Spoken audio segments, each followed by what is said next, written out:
Bonjour, bienvenue pour ce nouveau journal. Nous sommes le jeudi 2 mars. Voici les titres de cette édition. Qu'est-ce qu'une démocratie? Quelles sont les valeurs de la République française?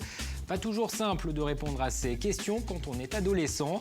Pour mieux comprendre le fonctionnement de nos institutions, les collégiens du département ont donc été invités ce jeudi à pousser la porte de la préfecture du tribunal à l'occasion de la deuxième édition du parcours Vendée Civisme. Reportage au début de cette édition. Le mouton vendéen joue les vedettes à Paris. Il dispose de son propre stand au sein du Salon de l'Agriculture. Cette race ovine célèbre cette année ses 50 ans d'existence. C'est le seul animal d'origine vendéenne à avoir une envergure nationale, voire internationale. Car si la plupart des moutons vendéens sont élevés en Pays de la Loire et en Poitou-Charentes, ils s'exportent aussi. Et puis rencontre à la fin de ce journal avec Françoise Boyer. Elle a un savoir-faire très particulier. Cette sellière maroquinière installée à La Caillère-Saint-Hilaire confectionne des articles de fauconnerie, des gants, des sacs utilisés par les spécialistes des rapaces, notamment dans les parcs zoologiques français. Mais on ouvre d'abord ce journal avec la politique et la visite dans notre département de la secrétaire d'État chargée de la ville, Hélène Geoffroy. Elle s'est rendue à Fontenay-le-Comte, éligible depuis 3 ans maintenant à ce que l'on appelle la politique de la ville.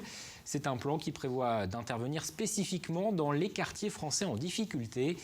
Hélène Geoffroy a rencontré des habitants des Moulins-Lillot, un quartier qui bénéficiera dans les prochaines années de 2,3 millions d'euros, des subventions et des prêts bonifiés qui doivent permettre notamment de rénover les logements. C'est ce que nous explique la secrétaire d'État. Fontenay-le-Comte fait partie des villes qui ont émargé à la politique de la ville, notamment avec la nouvelle définition de la géographie prioritaire, celle que nous avons votée en 2014. C'est important que je puisse constater combien ces dispositifs s'installaient ici, notamment du projet sur le quartier Moulins-Lillot en termes de renouvellement urbain. L'immeuble va être démoli, les habitants vont être évidemment relogés. Un espace avec des équipements publics, crèches, maisons de quartier, pour permettre de faire le lien et la cohésion aussi dans le quartier, un mail qui va aussi redonner de l'attractivité. Enfin, les financements sont là, puisque l'État vient d'annoncer 2 millions d'euros pour le programme d'intérêt régional pour participer aux opérations qui vont venir. Donc ça y est, les choses peuvent commencer concrètement. Image et interview signée Cyril Guillet. Et puis toujours au chapitre politique, Jean Lassalle, candidat déclaré à la présidentielle, était en Vendée ce jeudi. Il a dédicacé à La Roche-sur-Yon son livre « Un berger à l'Élysée ». Le député des Pyrénées-Atlantiques s'est lancé il y a 1 an maintenant dans la course à la présidentielle. Il assure avoir ses 500 promesses de parrainage. Pour le moment, le Conseil constitutionnel n'a validé que 14 signatures. Mais Jean Lassalle est confiant. Il veut défendre dans cette campagne électorale la ruralité. Et je vous propose d'écouter Jean Lassalle au micro d'Aurélien Huard. Une de mes premières mesures, parce que nous sommes en Vendée, ici, ce département a nul autre pareil, parce qu'il a su jouer son caractère historique exceptionnel pour le transformer en modernité avec quelques-uns des plus grands événements du monde. Je veux redonner toute leur chance aux campagnes et à l'agriculture qui tombent en ruine en même temps que nos malheureux commerces de proximité et que nos malheureux artisans. Je vais lancer campagne de France et agriculture, grande cause nationale. Elle sera directement rattachée à l'autorité du président de la République. Et l'élection présidentielle est l'un des fondements de notre démocratie, de notre République. Démocratie, République, des termes pas toujours simples à comprendre lorsque l'on est adolescent. Alors ce jeudi, les collégiens du département ont été invités à découvrir concrètement le fonctionnement de nos institutions à travers un parcours dans la ville de La Roche-sur-Yon.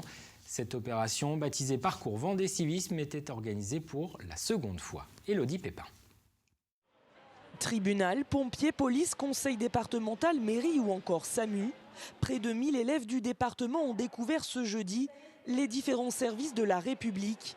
Un parcours citoyen organisé pour la 2e année consécutive, dont l'objectif est de sensibiliser les jeunes aux valeurs de la République. Venez voter, monsieur Jules Durand a voté. Simulation de vote en mairie, cérémonie de naturalisation ou encore, comme ici, sensibilisation à la sécurité routière. Rien ne leur a été épargné. Thibault s'écrase contre le camion alors que son passager est éjecté à 5 mètres de l'impact. Thibault meurt sur le coup.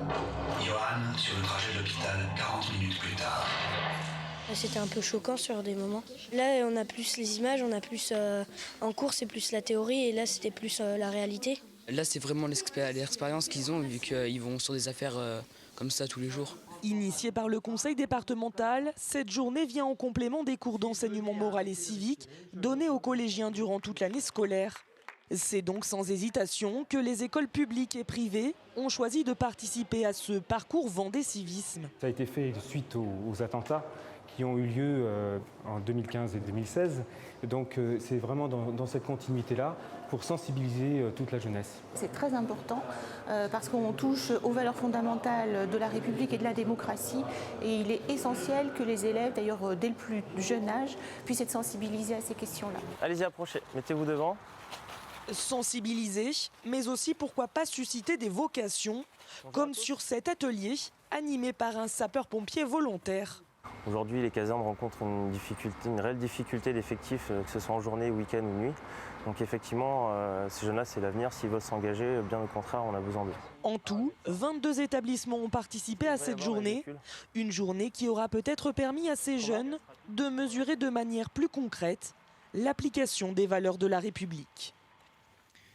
Ouvrons à présent une page agriculture dans ce journal avec le Salon de l'agriculture de Paris. Et nous vous en parlions dans nos précédentes éditions. Plusieurs agriculteurs vendéens ont fait le déplacement vers la capitale avec des animaux. C'est le cas des éleveurs de moutons vendéens, une race née de plusieurs croisements génétiques il y a tout juste 50 ans. C'est aujourd'hui le seul animal d'origine vendéenne à disposer d'une envergure nationale, voire internationale. C'est ce qu'a pu constater Apolline Laurent lors du concours organisé à Paris. Sur le ring ovin du Salon de l'agriculture, des drapeaux vendéens marquent le territoire. Le concours qui se déroule ici doit récompenser les meilleurs reproducteurs des fameux moutons vendéens. Les juges inspectent chaque mouton, du poil aux pattes, en passant par la tête, reconnaissable à son museau gris. Une note est attribuée entre 0 et 20, donc il y a 3 experts de la race qui viennent juger les animaux sur leur aspect extérieur et sur leur développement musculaire. Ce sont des animaux qui vont être utilisés dans les élevages pour procréer en fait la nouvelle génération et produire des agneaux qui correspondent aux standards, correspondent à l'attente des consommateurs et voilà quoi. Donc il faut qu'ils soient bien conformés, qu'ils aient de bons aplombs, voilà, qu'ils soient dans le standard de race. Après quelques minutes de délibération entre juges, le verdict tombe et 3 éleveurs sont appelés sur le podium. Mais au-delà du concours, c'est surtout la légitimité auprès de leurs pairs que sont venus chercher ces éleveurs. On aura une reconnaissance avant tout, avec une belle plaque pour mettre devant la bergerie. Le mouton vendéen est la seule race vendéenne d'envergure nationale. Elle pèse à elle seule 80 000 têtes, réparties principalement dans les Pays de la Loire et le Poitou-Charentes. Des brebis réputées pour leur qualité bouchère et qui ont eu le droit cette année de trôner dans le hall principal du Salon de l'agriculture. Un coup de projecteur sur la race qui aura des répercussions en France mais aussi à l'étranger.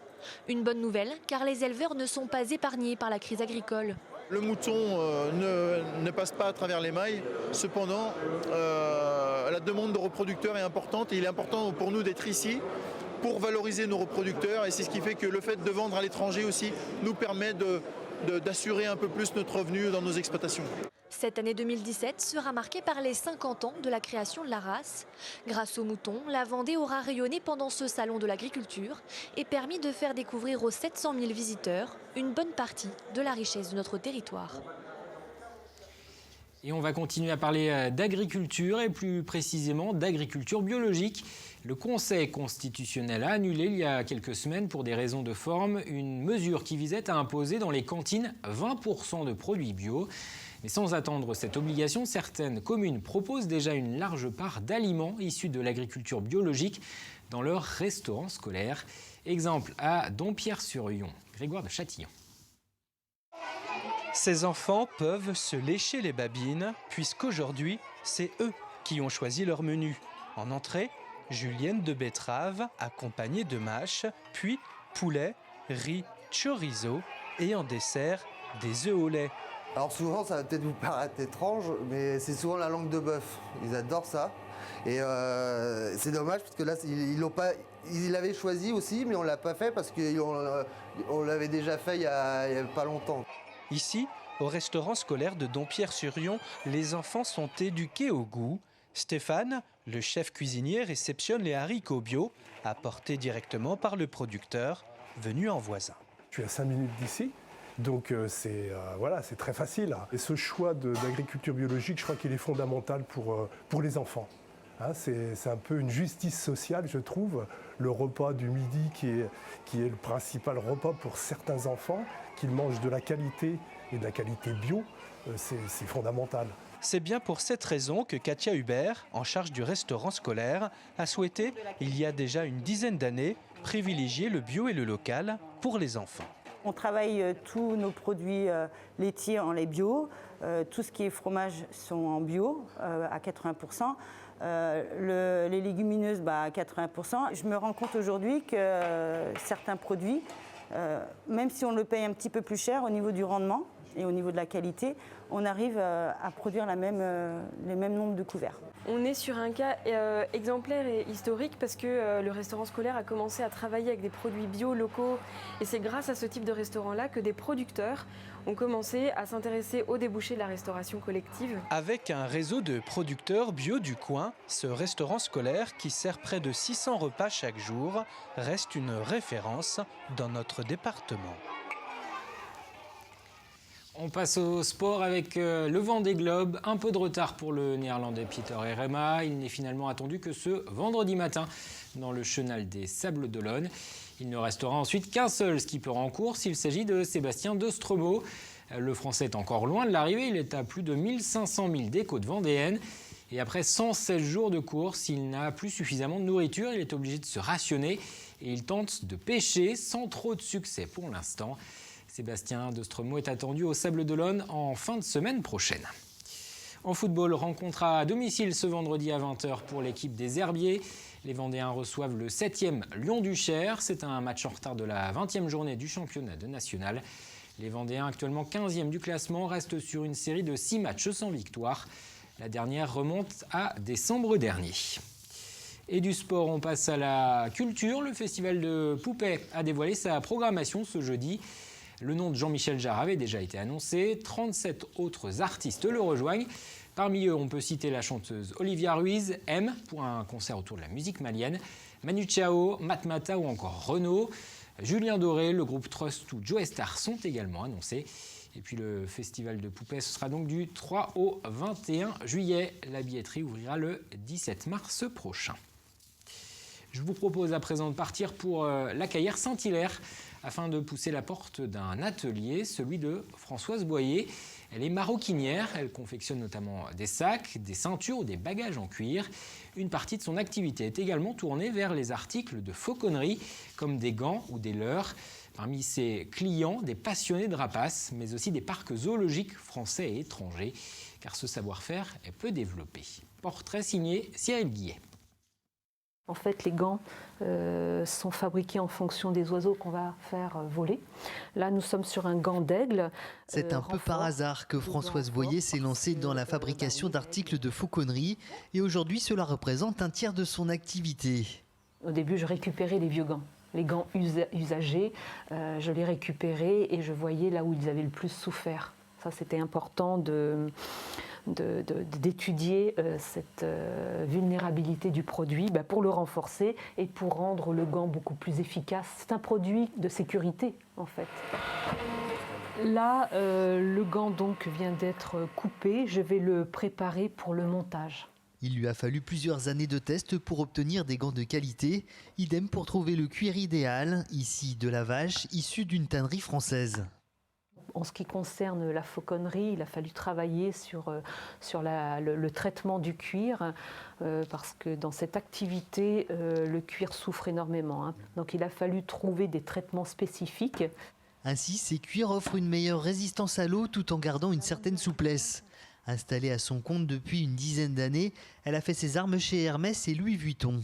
On travaille avec le temps et non contre lui et c'est très diversifié, très très diversifié.